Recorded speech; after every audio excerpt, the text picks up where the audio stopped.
I'm putting that we're going onto YouTube. All right.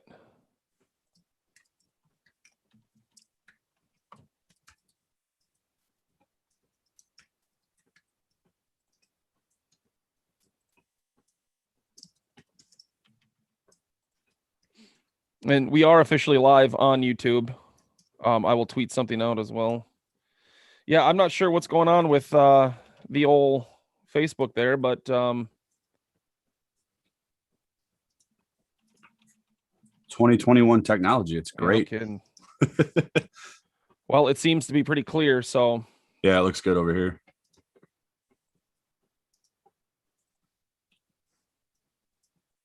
All right. We got it up on Facebook. Did you post the link? Yep. All right, good.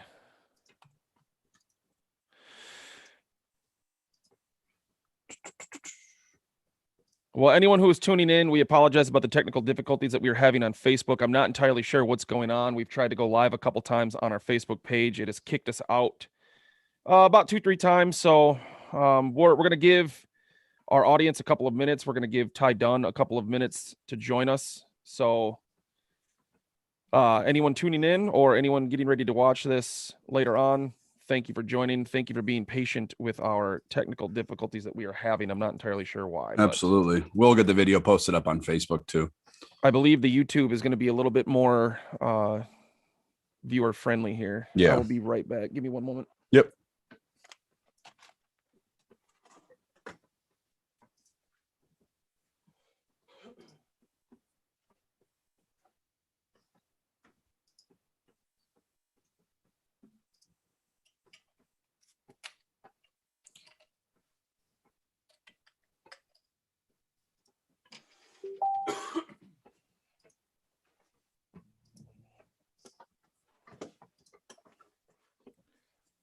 Yeah, it looks a lot better on YouTube right now. Yeah, it does.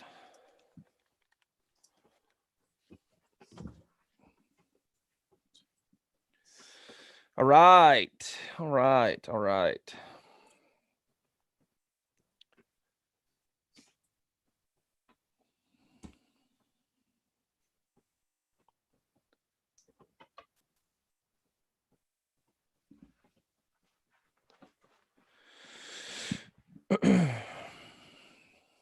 We're gonna Facebook don't like to be up too early.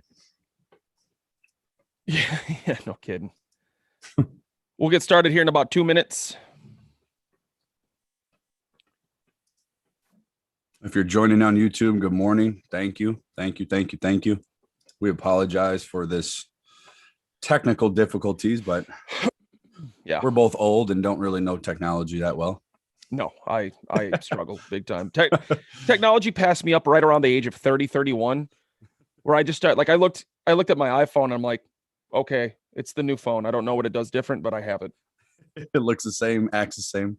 I used to freak out about the new phones when I was in my middle 20s. I'd be like, oh my God, the new iPhone 4 is out. Good morning to Juan. Morning, Juan. Good morning. For those of you watching, our condolences. Juan could not be here today. And condolences to all Bears fans worldwide. All right, I'm going to hit record. We'll get the prelims out of the way while we are waiting on Ty Dunn. Ty Dunn should be joining us hopefully here in the next 5 to 10 minutes. So we'll get recorded here and get our intros, out of the way. It wouldn't be a Packers Brawl podcast without the well, you can't see it without the 845 beer. I'll stick with coffee for now. All right.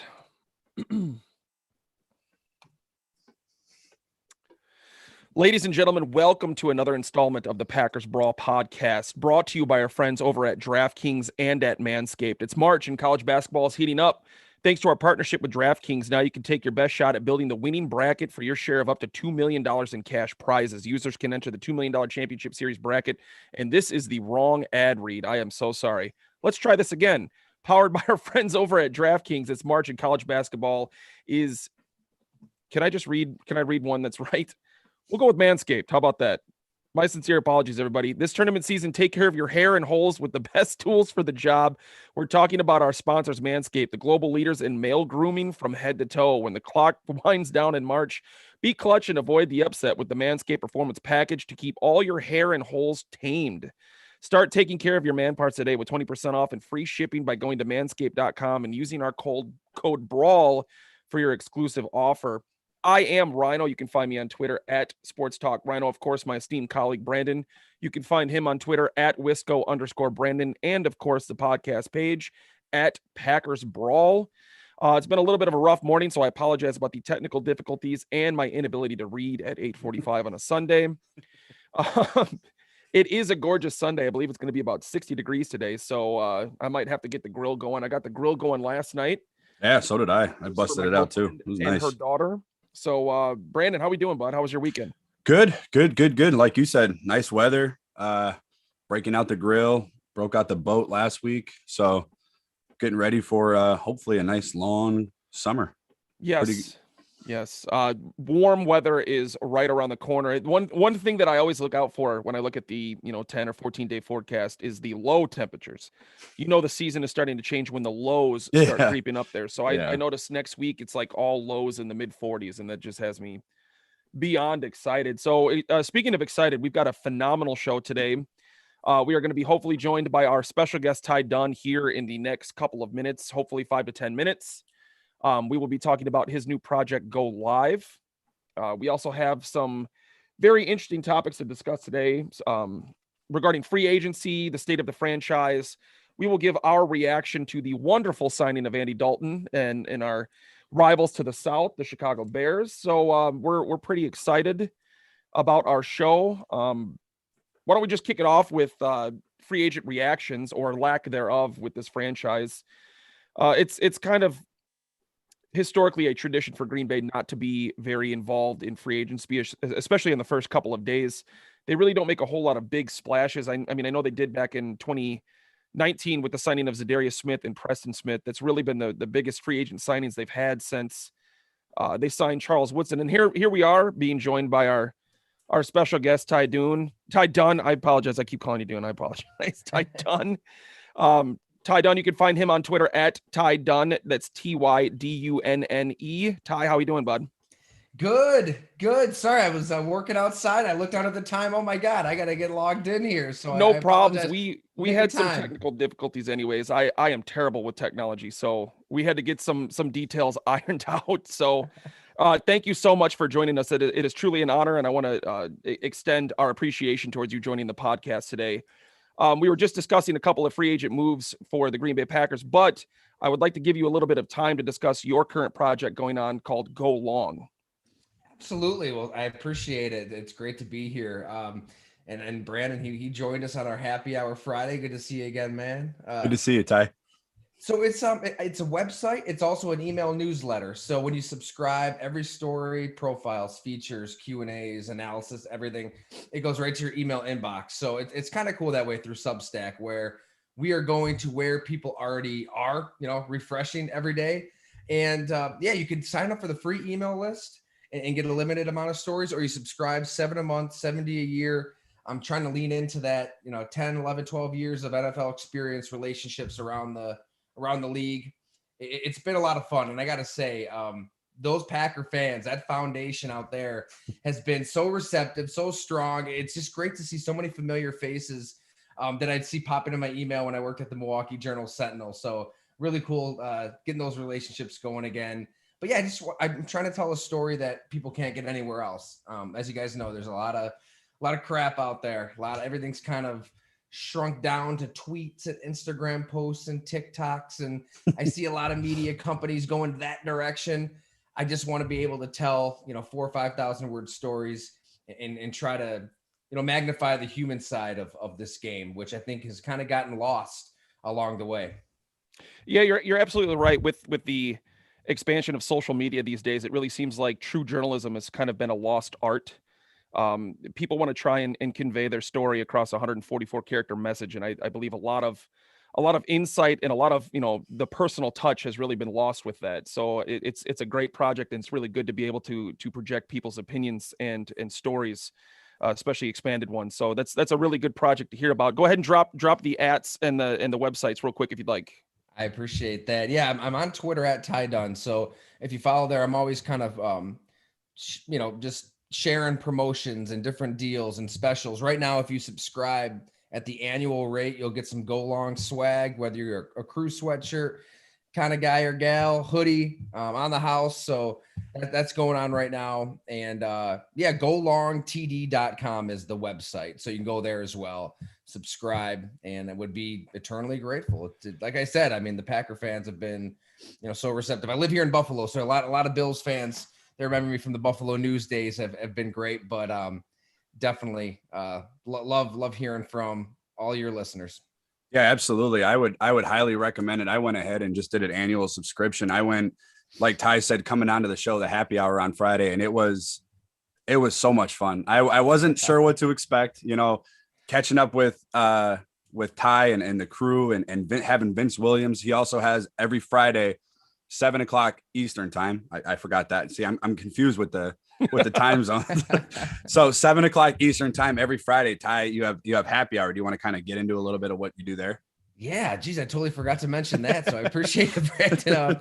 Yeah, when you subscribe, I think that's one of the best perks. Every Friday night, sometimes we have to tweak it depending on the special guest schedule. But I try to get a current player on, a former player on, maybe just somebody in the game that we're not thinking enough about or talking to enough about. Like Lamar Jackson's personal quarterbacks coach Joshua Harris was on for over an hour a couple weeks ago and just was fascinating. So many stories about Lamar.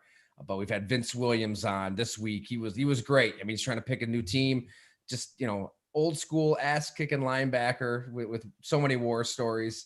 And Ryan Leaf came on, Steve Tasker has come on, Allen Robinson came on to talk about his franchise tag situation. So I've just been grateful. I mean, a lot of these players, they haven't heard of Go Long. I've existed for 3 months and I didn't even know what it was 3 months ago.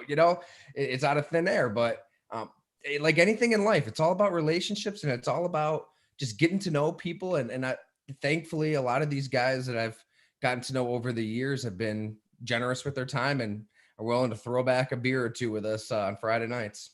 It's a ton of fun. I highly recommend it. Check it out, you guys. golongtd.com. Waiting for my hoodie, patiently waiting. Ty. I apologize. I had to order some more, so we're getting those babies out soon. I promise. Yeah, very, very absolutely. soon. I'm gonna get right into it with you. There's nobody that was tied into that locker room more than you were. Real quick on your thoughts on the Aaron Jones deal. Right when you saw it, it happened literally probably 30 minutes off when we got off the air last Sunday, and the news kind of broke. Go figure. So real quick, 4 years, 48 million, 13 signing bonus. What were your thoughts initially? Shocked, honestly, Brent. I mean, I was really surprised that they were able to retain Aaron Jones. I thought even in a COVID cap kind of year where, I mean, say what we want. I mean, I don't ever crying the blues about money. I mean, this league makes so much money that it's kind of weird for me to see the cap go down and these players suffer. But that being said, Aaron Jones is such an incredible talent. I thought that somebody out there would pay him more money than the Packers would, and that him firing his agent, Lee Steinberg and Chris Cabot, going to Drew Rosenhaus. I mean, that tells me this is a guy that means business. This is a guy who wants to get paid, and it gets to this point for a reason. See ya. He's just gonna get money elsewhere. But this is where the Packers front office, even back to Ted Thompson, has been very, very good. They'll play that game of poker. They'll take it to the 11th hour and say, okay, go see what's out there. They absolutely saw what was out there. Like, I don't care what Drew said. They knew what Miami was going to pay. They knew what all these teams were going to pay. And whether it was just a little bit more than Green Bay or even less, Aaron Jones just got to that point where it's like, okay, I'll take this offer from the Packers. You see it year after year. I can remember being at a Milwaukee Bucks game and free agency is about to go down, and Sam Shields, I think, decided to take a contract. I mean, it was a lot of money to stay in Green Bay, but it was right on the verge of same agent too, correct? Drew Rosenhaus. Yep. Exactly. Yep. So there's a relationship there. I just give Brian Gutekunst and Matt LaFleur a lot of credit for realizing he is a special talent and he does diversify this offense in a lot of different ways, but also doing it on their terms. Look, it's still a lot of money. Don't get me wrong. It's not like he's coming back on the cheap, but I thought he would just get. I thought he might get that Dalvin Cook, Alvin Kamara, Zeke money from a team that had cash to spend.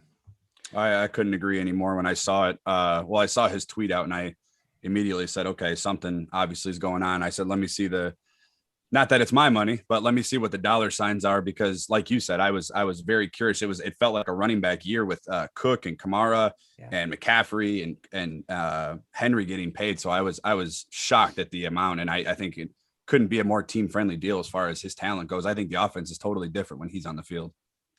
Totally agree. And I mean, Marquez Valdes-Scantling, when I was hanging out with him in Florida, just was it a couple weeks ago, he kind of made a point to bring up Aaron Jones unprompted a few different times to say, like, he does so much for this offense that people don't even see. I mean, his point was, like, we were talking about that block he had on Aaron Jones's touchdown run, down the field, and how Alan Lazard is a really good blocker. And he said, look, Aaron Jones, even as a playmaker, he's doing things in our offense that people don't really recognize, where you have to send attention his way schematically, and it's going to open things up elsewhere. Look, I love Jamal Williams. I'm sure you guys have probably talked to him as well. I mean, gregarious, just awesome personality. And I think he could be a starter somewhere, but there is a gap between Aaron Jones and Jamal Williams. And you've got AJ Dillon. I mean, you do have this NFL unicorn of a running back that they want to use, and they don't want that backfield to get too crowded. I mean, they want two of those guys. Right. Then Jones and Dillon, you got two different body types to throw at defenses. You brought up Dillon, and I got a lot of, well, I mean, everybody sees it on Twitter, the 2020 draft class. We won't get into Jordan Love, but does that pick in the second round? Now, a lot of people going back to that draft said it was a reach. You could have got Dillon in the third round or the fourth round, or does that pick look better now with Jamal Williams' departure and the signing or the extension of Aaron Jones? They definitely were thinking ahead with both of those picks. I mean, with Love and Dillon, you're trying to build like two teams within one.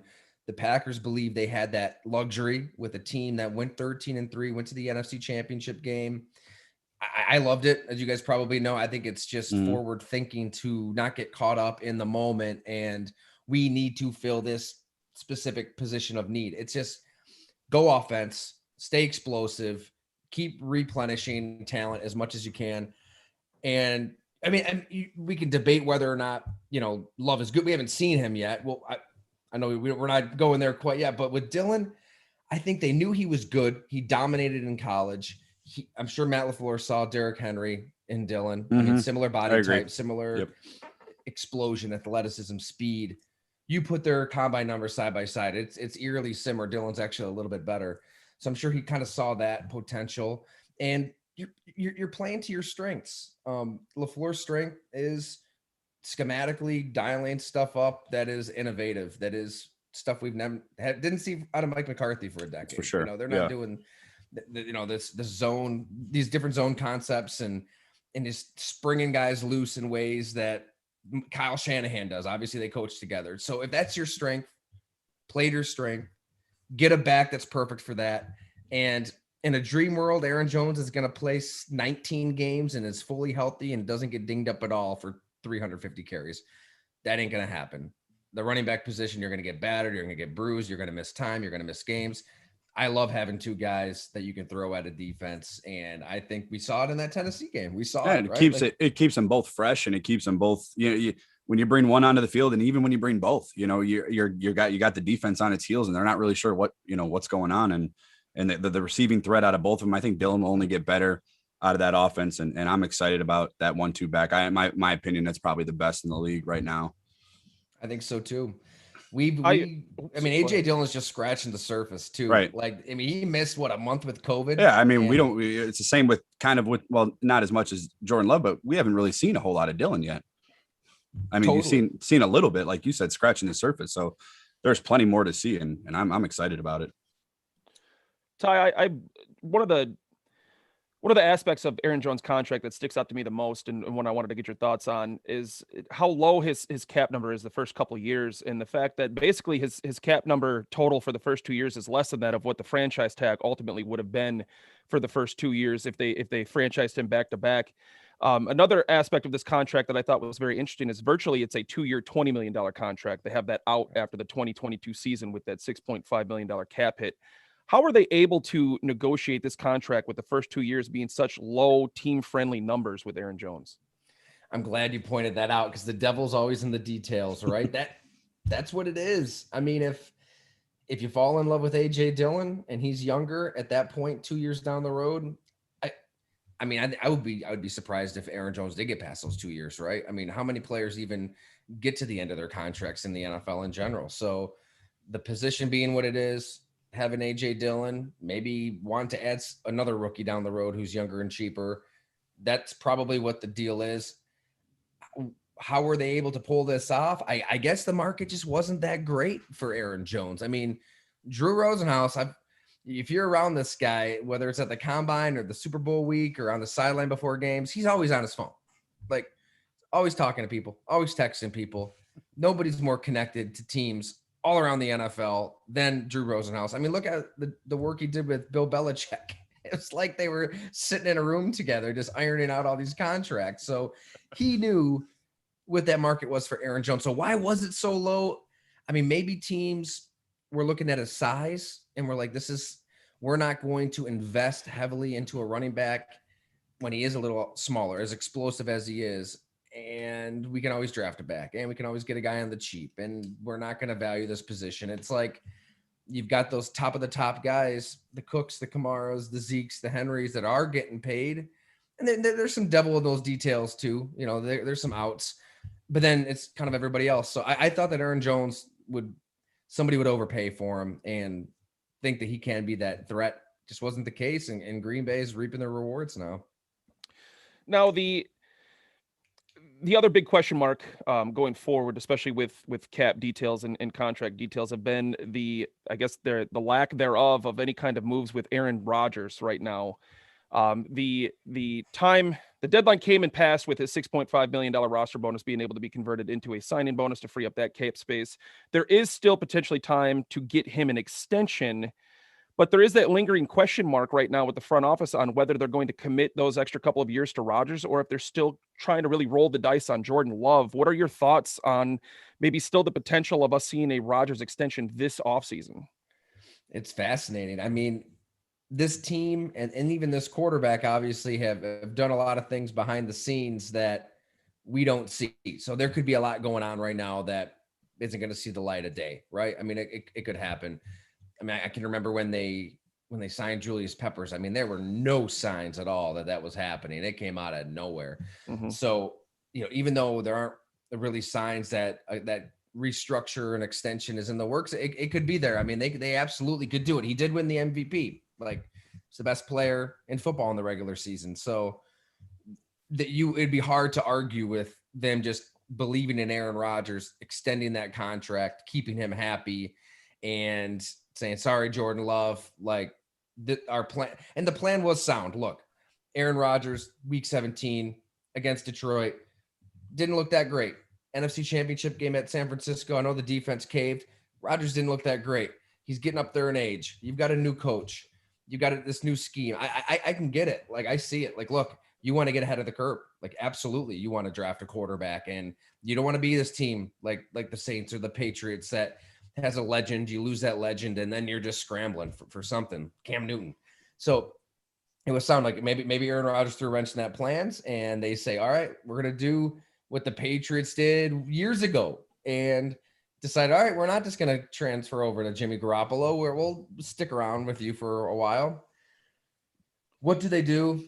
I tend to think that they'll still kind of hold firm right now because they like Jordan Love and they let Boyle go, and they don't want to just right now throw the towel in on a first round pick who could be your guy a year from now, 2 years from now. I think that they would rather just hold firm, give this another year. Like, let's see if Aaron Rodgers can keep playing at this incredible level. If he starts kind of doing this and going downhill just a tad, and you keep developing Jordan Love and he's doing this and he's ascending and he is that quarterback that you wanted for your scheme and you like his athleticism, all that stuff, then it gets interesting. But I think that they kind of just keep it on pause right now and let it get to that point. I could be wrong. I mean, like I said, maybe they've got this extension in the works and they have a press conference and everybody sings Kumbaya and they say, do whatever you want. Stay here as long as you want. But they didn't do that with Brett Favre. They absolutely did not do that with Brett Favre. You know, I think that tough point, that tough conversation is coming. It's coming because we saw it before. Brian Gutekunst was around. He was a scout on that front office.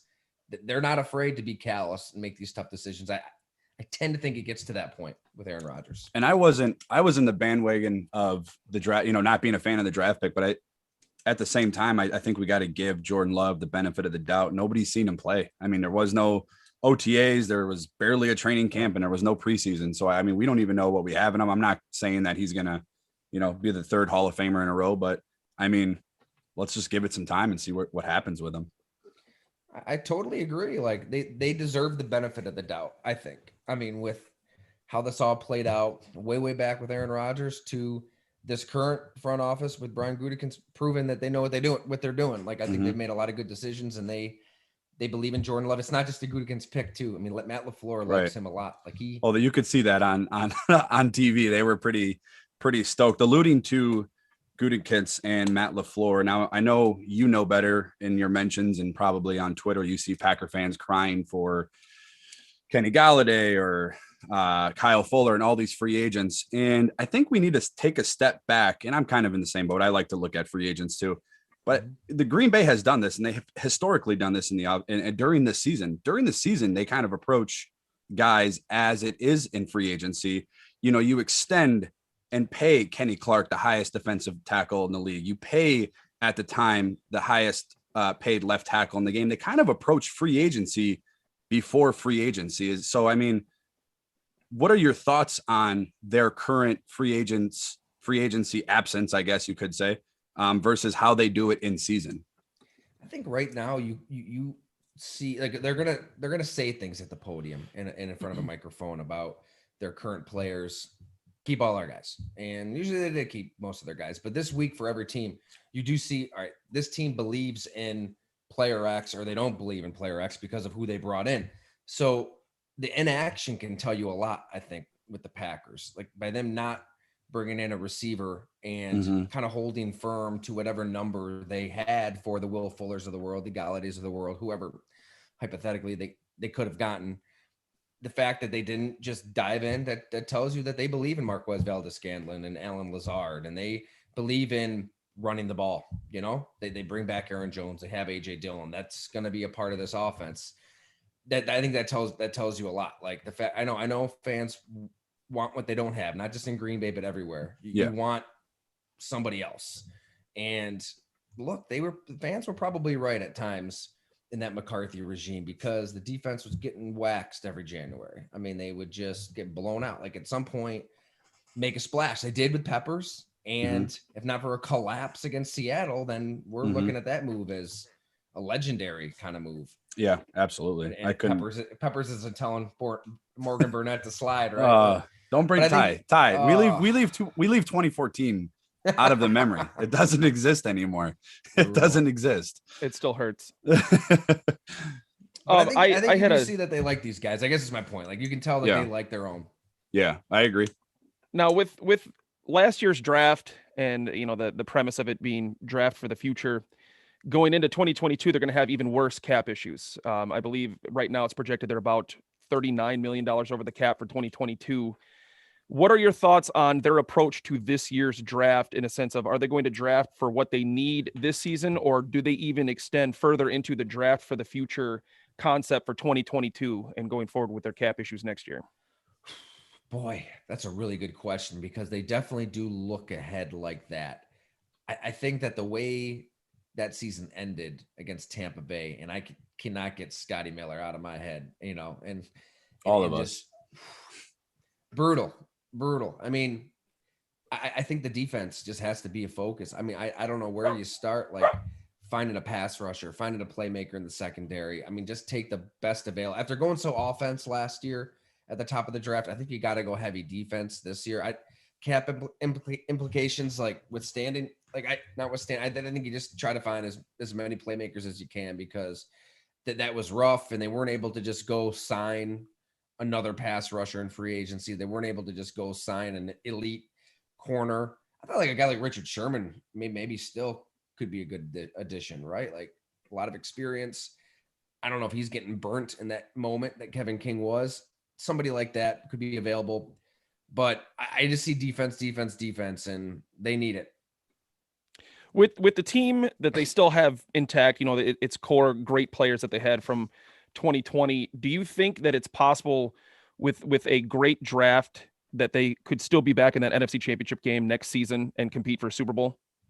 Oh my gosh, absolutely. Like they were right there. I mean, they were the number 1 seed, 13-3 at home, Lambeau Field, championship game. I mean, they were as good as any team in that conference last year. I think it does scare you a little bit that Tampa Bay was able to just keep everybody.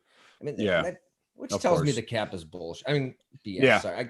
I don't know. Like, it's no, like, you're good. I completely agree with that. I mean, I thought that they wouldn't be able to keep, like, I was thinking maybe Godwin or Shaq Barrett. Like, that could be a tough decision. Gronk, he got a decent amount of money, but like they were able to pretty much keep everybody. And it's like, okay, we here we are just doing these mental gymnastics about the cap. And at the end of the day, like you can just shove money around. You can kick it down the road. You can talk to this player. We'll give you this money in this way or that. I mean, Patrick Mahomes' contract has already been restructured. So, I mean, that if I'm Green Bay and I'm looking at what Tampa Bay did, it's like, all right, well, it's on. Like we that's what we have to get past. That's what you got to do. So, how do you get past that? It wasn't the supporting cast. Like, I don't think you can blame Marquez Valdes-Scantling for losing that NFC Championship game when he gets, was it 5 targets, 6 targets, 100 yards? 150. I think he was the best player in that game on our team. You can make a case. Now, when you look at what Tampa Bay has done over the last 2 seasons, there have been a couple of different veterans who have taken more team-friendly deals to kind of go to Tampa Bay and win. I mean, your Leonard Fournettes, your LaShawn McCoys, even your Gronkowskis who came out of retirement. Is there a reason why Green Bay is unable to do that? I mean, there has to be somebody in the NFL that wants to come play with Rodgers and win a Super Bowl. Is it the franchise, the front office? Is it literally the location of the team? I mean, what is it that kind of steers guys away from not doing what Tampa Bay has done over the last 2 off seasons? It's probably a combination of all of that. Like, yeah, you're thinking Tampa, Florida, you're thinking Green Bay, Wisconsin as a dude, like in your mid-20s. Like it's going to be negative 38-degree wind chill in the middle of January. So I'm sure like the taxes in Florida versus any state, I mean, it's appealing. I'm sure guys don't mind keeping more of their money in that lane. I think, playing with Tom Brady, like guys they love him as a leader, as a teammate, as a defending Super Bowl champion who's won this thing 7 times. I think that you just want to be around that. And I think another part of it is that Packers front office and that they're just not going to overspend or take a risk on an Antonio Brown like the Bucs did. Like they're just not going to do that. After everything that Brown went through it with the Steelers, with the Raiders, with the Patriots. So I'm sure that wasn't even a conversation in that front office. Looking ahead, Ty, around talking about the Packers and the free agency move or the lack of, guys like Aaron Jones, Kenny Clark, Bakhtiari, looking around the division, what are some of your thoughts surrounding the Packers? Obviously you said the Packers could get back to where they were last year. I completely agree with that. What do you see? I know there's a lot of talk in Chicago going on with everything pretty much. I really liked a lot of the Lions moves thus far. And even the Vikings made a couple good, Patrick Peterson, so kind of real quick, what are your thoughts surrounding the Packers in the NFC North? I mean, they should just roll. I mean, the Packers should roll this division. I don't know who scares you at all. Like the Bears are a mess. Like it's a miracle that everybody kept their jobs there with the way that, I mean, they've kind of gone from usually as a front office. I feel like if you can only afford to screw up once at quarterback, they've screwed up multiple times at quarterback and everybody still has their job and they're buying more time now with Andy Dalton. It's a 1-year deal. I mean, it's going to buy them time. They can say, all right, McCaskey's like, we're still looking, like we're still getting our guy. This is just a stopgap. So I'm sure the Packers are laughing at that situation. The Lions, I think they did the right thing. They got rid of Matt Patricia and Bob Quinn, and they had to completely just cleanse everything there, but they're not ready to win now. They're biting each other's kneecaps off. So they're Great quote. They're going the cannibalism route. right now, which I love that press conference. I don't know. Sometimes you just got to laugh and have fun. Yeah. And it was, but I work on our podcast, Jim Monas, he's worked with the Steelers, the Eagles, the Bills. He's been in front offices his whole life. And we had a debate on it because he hated it. He thought it was a joke. Like, how does this guy have a job over other people? I'm just like, you just got to laugh sometimes, but Packers probably laughing at that situation. And then the Vikings, they're just a team that's perpetually stuck in 7-9 mode. Mhm. Like if you, all right, great. You want to keep Kirk Cousins around. You want to pay Dalvin Cook. You want to do all these things. Like, fine. Like, yeah, they've proven they can't get over the hump as currently constructed. Rick Spielman has gotten a lot right. He's drafted certain positions well. He hasn't gotten quarterback right since he's been there in 07, 08, however long it's been. So that team doesn't scare. I mean, they're going to win the division, and then you're talking about a first round bye. You're talking about home field, I should say now. I think it's just about Tampa Bay. How do you get past the Bucs? What can you, if you can say anything, how close were the Bears to getting Russell Wilson? I know Adam Schefter had some details on it. Do you have any inside info on how close that was? Were they really out there to get him? And did they offer? Rumor was Akeem Hicks, Kyle Fuller, and 3 firsts. I mean, is there anything you can kind of elaborate on that? Maybe something you know? I talked to a couple people in Seattle recently on it, and they basically said the vibe I got from them was Russell Wilson wasn't necessarily for sale. You know, if it was up to them, like Russ is going to do Russ. He's going to have these calculated, passive aggressive interviews with Dan Patrick that kind of were a little bit more aggressive. He did kind of throw his offensive line under the bus. Yeah. That's what really kickstarted the whole thing, was that interview with Dan Patrick. Right. He did that. And then, it's the whole, I don't want to be traded, but if I were to be traded, here are the teams I'd go to. Like, it's kind of ridiculous. Now, is that agent talk or is that player talk too? I know that agents like to throw out. That's Russ. Yeah. It's gotta be right. Cause the agent's doing the bidding for him, leaking stuff to the Schefters and the Rappaports. So, and the Bears were on that list. Like, okay, like that just tells you it's about stuff other than football. Like that, like the Bears are a mess. The Raiders are a mess. Like those cities are on the list because you want to go to those cities. I just think that cooler heads were going to prevail all along. I think that was the Seahawks perspective, and that at the end of the day, they're going to improve the offensive line. I think they got Gabe Jackson, right? Like, that will get better. You got DK Metcalf. You got Tyler Lockett. You're a perennial playoff team. Like, the grass isn't always greener. I think Russell Wilson's seeing that now. Now, it was talked about how Kyle Fuller and Akeem Nicks were a part of that trade package to get Russell Wilson and a couple of first-round picks. Obviously, those two players are gone from the Bears, Kyle Fuller and Akeem Nicks. So it appears, at least for now, that the Bears are most likely out of the Russell Wilson sweepstakes permanently. Is there any possibility that the Bears make a splash in the draft? Do they move up into the top 10 and try and draft one of these quarterback prospects that are being talked about? Boy, they might, which is crazy to think they were just in this position. They did this with signing Mike Glennon and then trading up for Mitchell Trubisky. And they failed, and everybody's still here. So it's like, it's probably absolutely a possibility. I don't know who they'd like. I would just kind of be pissing in the wind here. I don't know. Everybody kind of likes their own guys, but they better, like you should, if you're the Bears. Like, Andy Dalton's a good quarterback, but you're not going to win the Super Bowl with Andy Dalton and this team that is kind of gutting their roster and is treating their best player, Allen Robinson, like this. It's a mess. I mean, we'll see. I think whether it's this year, whether it's next year, they're going to have to draft somebody. Yeah, I 100% agree. I thought during the whole Russell Wilson talks that if the Bears were able to get Russell Wilson, they would immediately become a division contender with that defense and with a top 5 style of quarterback. If there is some possibility that they still may acquire Russell Wilson later on in the summer, do you believe that they would be a divisional contender with Russell Wilson under center? Not really. I don't know. Like, boy, that team's so bad. It's just, like you said, you let 2 of your best players go, core guys on the defense. You're going to start seeing that defense kind of dismantle, I would think. Like, they went for it a couple years ago with the Khalil Mack trade, and they had a chance. I mean, that team that made the playoffs, that won the division, you had the double doink. If you get past that, you're talking about a team that could have gone on a run. Like, I think the window was kind of small with that defense that they had.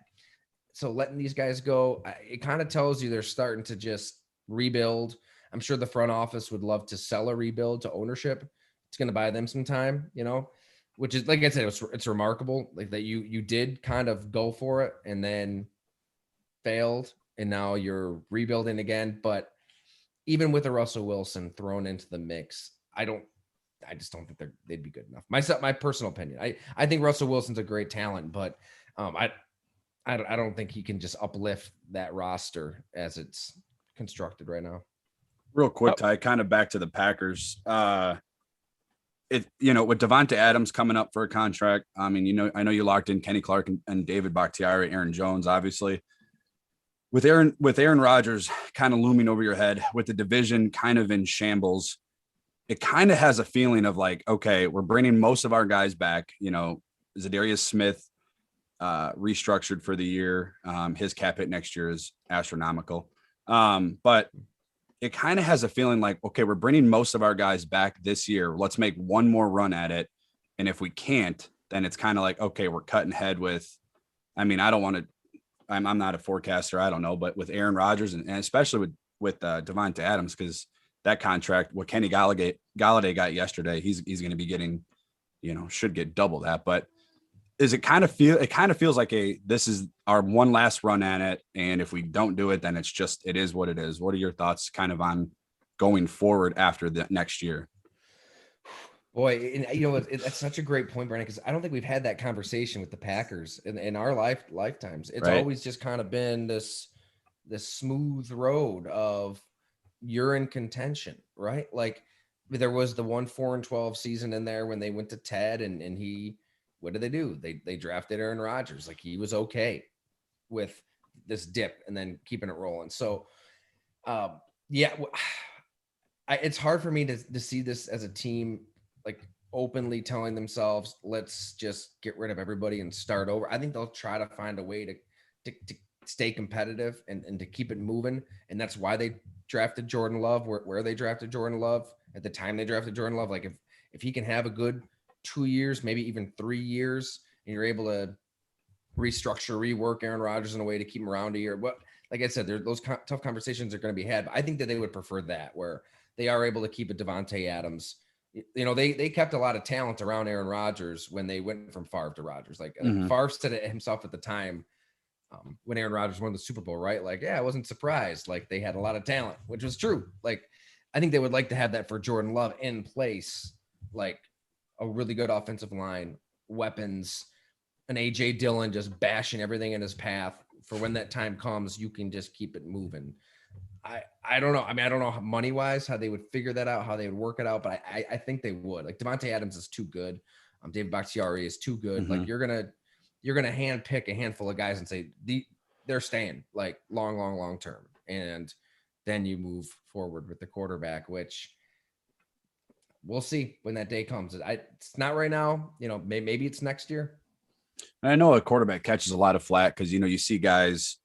He gets compared all the time to Tom Brady and the rings, what Rodgers has, what Tom Brady has, or what Rodgers doesn't have. And you talk about Tom Brady always taking these pay cuts to bring in guys. And the Packers and Aaron Rodgers are kind of ho-hum on the money and the contract. Is Aaron Rodgers, I mean, you know him better than anybody.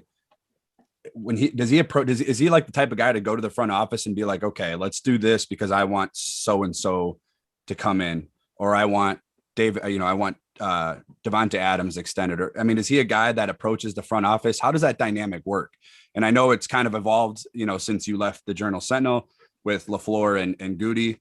But in your opinion and your experience, how does Rodgers work with the front office, or if he does? This is more of a gut feeling than direct knowledge, but I think what Aaron Rodgers did right after that loss by throwing his own future unknowns into the atmosphere, and then he knew what that would do, right? Like he knew the conversation instantly isn't about 1-4 in the NFC Championship game, missed opportunities in that game, hosting a championship game and losing. It's the conversation instantly with a select few in that market was, oh my God, Aaron Rodgers' future, what's going to happen? What are they going to do? and all that kind of the conversations you might have a month or two down the line. They were being had that night, it felt like, in the social media world, which he's kind of a calculated guy himself, Aaron Rodgers. Like he's very careful with every word. He knows the gravity of every word. He knew when he said that we'd be talking about contract stuff. We'd be talking about what are they going to do to help Aaron Rodgers? You know, those columns are going to be cranked out at maximum speed. So that's what happened, which tells me, to your question, he would love to have a say. He would like to, you know, have a voice and say, hey, go get this guy, go get that guy. Now we can debate whether or not that he should have that voice or not, but I think it does remind you a lot of Brett Favre toward the end of his tenure in Green Bay when he wanted Randy Moss, right? I mean, and I can remember fans wanting the Packers to trade Aaron Rodgers for Randy Moss. Like, get him out of here. Get a guy that can help you now. I'm sure that Aaron Rodgers would love to see the team put that full court press on, get him weapons, get him players that could, you know, do what he wants them to do. But like I said, I don't know if you can blame MVS. I don't know if you can blame Alan Lazard. Like, no, I mean, like a cornerback falls down right across from Alan Lazard. Rodgers doesn't see him. That's an easy touchdown. I mean, Aaron Rodgers could have ran that one in himself. I mean, he was so dialed into Devontae Adams, it seemed, most of that game that you can't blame Leonard Fournette, Rob Gronkowski, Antonio Brown in for Marquez Valdes-Scantling, Alan Lazard, AJ. That doesn't change anything with that game. So I think the Packers know that, and they're not going to do anything rash. They did get him a defense a couple years ago. They went out and signed a lot of guys. So I think that they are willing to spend and do things to help the positions of need. And I'm not so sure they're just going to give him a seat at the table is my point. I don't think they're just going to say, all right, sit here, whatever you want, Aaron, we'll go do it. They're going to keep this separation of powers kind of in place. Gut feeling. Now, speaking of the quarterback conversation, I mean, obviously Rodgers in extension or him staying is one end of the spectrum. On the opposite end of the spectrum, say they do move on from Aaron Rodgers after the season and go with Jordan Love. You'll have Jordan Love on 2 years of his rookie contract and then the possible 5th-year option, which could be valued at about $20 or so million. Now, moving on from Aaron Rodgers is going to have major ramifications with the fan base if Jordan Love is not successful right away. I mean, obviously we're talking about the fan base and not, you know, front office people and what have you, but what kind of leash are they going to give Jordan Love if they move forward with him after the 2021 season? How much time are they going to give him, and how quickly will they be expecting results from him before they say, maybe we won't give you that 5th-year option, or maybe we won't give you that extension? What are your thoughts on how quickly they'll expect Jordan Love to be successful? They're going to know better than any of us on where Jordan Love is at, because we didn't see him in the preseason, right? We didn't see any spot starts. Right now, he's still this total mystery out of Utah State, and it makes it fun. Like, I mean, his top wide receiver at Utah State that I talked to said, this is Patrick Mahomes 2.0. He's Patrick Mahomes, only better. So who knows? Maybe he's don't put that out there, Ty. Spitting it right out there. Obviously he's going to defend his guy, but he could be this incredible talent. And like the Packers will know day in and day out, they see him, they're going to develop him, they're going to see that growth, and they would like a situation exactly like the one they had 05, 06, 07, 08, right? Where it's, okay, you see Aaron Rodgers at first training camp, it's a train wreck, it's terrible. Remember the preseason game against like the Chargers, the headset issue, it was bad, like, but he improved, he got better through coaching, through technique, through all the weapons that were around him. You saw it in the Dallas game in 07. 07, yep. Right? Yep. A Thursday night game. He gets in there, he makes plays, he moves around, and that gives you a little more confidence. Like, okay, if it gets to that point, we can move on with him. And 08, they went 6-10 first year as a starter. And I think obviously a lot of fans, rightfully so, were ticked off when Favre has the Jets at 8-3, and then the next year the Vikings in the NFC Championship game. So there could be a tough period there when you do make that move where the urge is there to second guess yourself and throw in the towel. But I think that they would be willing to see it through if they get to that point. Like, they obviously believed in Aaron Rodgers enough to stick with him, work through anything when it got there. And if they get to that point with Jordan Love, it's because maybe you saw a Cowboys late game, maybe you saw a strong preseason, maybe you saw stuff in practice that suggests that he's ascending, and you're willing to work through some stuff. So I just love this stuff with how teams operate in the inner workings and the dynamics, because it's like that. they're right in the mix right now. You're like, this is huge behind the scenes. This is like the number one story for this franchise is Jordan Love's development, and we haven't seen it. Like Right. only they have behind the scenes. Like, don't believe a tweet in a training camp when he throws an incomplete pass, right? Because I mean, Rodgers did too. So hopefully camps are open to everybody next year. Yeah. You're able to see it at least in that setting. You're able to see it in the preseason, and maybe you do see a game or two, because if you get all that, then you can make that intelligent decision to move forward with him or not. Look, if he goes out there and he stinks and you don't see development, then you do have to cut bait. But they're not close to making that call quite yet. Do you think? Go ahead. I apologize. Do you think the lack of opportunities for Jordan Love's development has anything to do with the lack of a Aaron Rodgers contract extension? I mean, because of the fact that we had such a short offseason last season and he really had no time in the preseason, do you think that plays a role in the Packers maybe saying, why don't we hold off on a possible Aaron Rodgers extension until 2022? Do you think Jordan Love's the opportunity's been taken from him. So do you think that has something to do with a potential Aaron Rodgers extension right now? Gosh, I don't really know. I mean, they did let the number 2 walk, right? Like if Jordan Love was just objectively terrible, like they're not just giving him this number 2 job, which it appears they are. Like, so Boyle's gone. Now he is one snap away from being the quarterback of the Green Bay Packers. So that tells me that there is growth and belief and trust that he's trending in the right direction.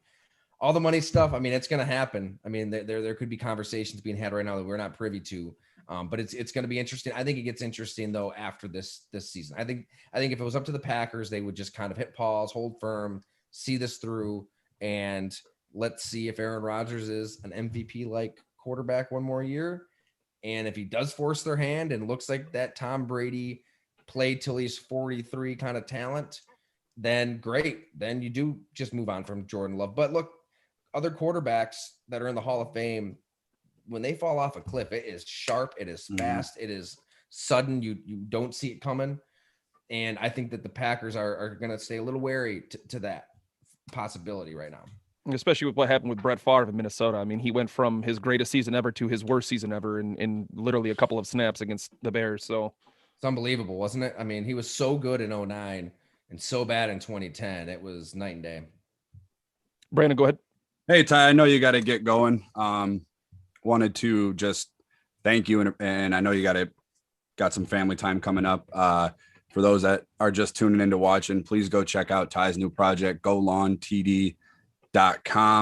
Again, golawntd.com. Follow him at Twitter at Ty Dunn. Ty, what's Friday? You got any happy hour guests you want to drop yet? Oh man, I appreciate the love too. This was great talking to you guys. I hope we can do it again. Absolutely. I'll just say that we're definitely going to have some Packer stories coming. I just had a great conversation with, just for a little tease, one of the players that we might have talked about here this past hour, like that is of Ty, interest. So it's coming. You got me already. Is it Friday yet? I'm excited. Come on. How are you going to plant a seed like that and not water it? Come on. You got to throw a little chum in the water, right? But it was awesome. I mean, it was great talking to this guy. Granted, it was Zoom. I couldn't be there in person with him, but I am trying to meet with these guys in person now. I just flew to Florida for a week, sat down with Marquez Valdez-Scantling and Kenny Moore with the Colts, and we got more stories coming from that trip. But I think they'll like this story. And for the Zoom happy hours, absolutely want to get some current and former Packers onto those. It's wild on there on Friday. I had so much fun. Oh, that was great having you, man. It was so much fun, and just kind of getting everybody, and guys from all over the country. You got Patriot fans asking Packer fans, asking Bills fans. So as a Packer fan, if you're listening to the show, please check out golawntd.com.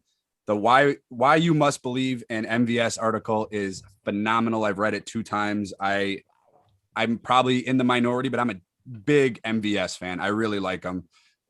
So yeah, if you're a Packer fan, you got to check it out. It's a great website. I got my annual subscription. Next week I'll have the Goal on TD hoodie on, hopefully, right, Ty? Love it. Yeah, we're getting those out soon. I promise you. I mean, I got to make it happen. The reaction was just so incredible that I had to actually order some more. It's just taking a hot minute. But speaking of hoodies, where are you guys located, by the way? I'm in Madison. Yep. Madison? Yep. I'm in Milwaukee. So I got my... That's right. Okay, because just as we're on this Zoom and I'm wearing this McNeese State hoodie, I wanted to ask you guys if the Shopko Hall sweat sale was still a thing in Green Bay, but you're not in Green Bay. It was like the highlight of the year for me. They get hoodies for $5 a piece. I thought that if I'm not mistaken, I think that Shopko might be closed now. That's what I was just going to say. Yeah, I think that Shopko is shut down. I think it is. That's so sad. Oh my God. Like, this is the most comfortable sweatshirt I've ever had in my life. So it's like, yeah, you can go there, you get like 10 hoodies for $3 a piece, whatever it was. And not only is the Shopko shut down, that not the actual Packers Pro Shop, but that store that was right next to Stadium View, that one that also had so many things on clearance and stuff like that, that one is closed down too. No, the Jersey store? The Jersey store is shut down, yeah. Get out of here. That's so sad. Was it like COVID related? I believe it was. I was there up in November because Brown County kind of relaxed their restrictions a little bit. So I just went up there to stay at the Best Western, which is right across the street from the Jersey store, and kind of just, went bar hopping around. But the Jersey store always had that year's like the Nike, the on the field apparel. They always had it on clearance the summer after. So I would go there and load up for like $150, $200 and you'd have like 20 shirts. It was like, I loved the Jersey store because you could they had NBA stuff too. I'm a big NBA guy. I mean, you could get great NBA jerseys, but just the principle of it, like you could get, if you're a Packers fan and you wanted gear, like you can go to the pro shop right across the street of Lambeau Field and they're jacking the prices up to insane heights, or just go over to the Jersey store and, get basically the same stuff or better for cheaper. So just as a fan of capitalism and like competition, I was like, that's kind of cool. And I guess now it's a monopoly for the most part, which is kind of sad. Anytime you need some spotted cow, Ty, you just got to shoot us a message over here. We'll get it out to you. Careful what you ask for, Brandon. I don't care. We can do some beer trade. One of my subscribers, Jesse, he might even be a listener of your show. We do beer trade-offs. He sent me some Wisconsin beer. I sent him some Louis IPA. So I will send you some beer if you send me some wings. Ooh, we can do that. I will do a wing beer trade-off with you. You send me some of those buffalo wings and I'll send you any spotted cow or any of that beer you want. I just wonder how maybe the wing sauce, because if the wings themselves, maybe the sauce. Yeah, we might have or like a dry ice overnight type deal, but even then they might be a little I like you've thought this out. You got to play just overnight it, man. Just overnight. I had questions in my holster for you, and wings was one of them. I promise.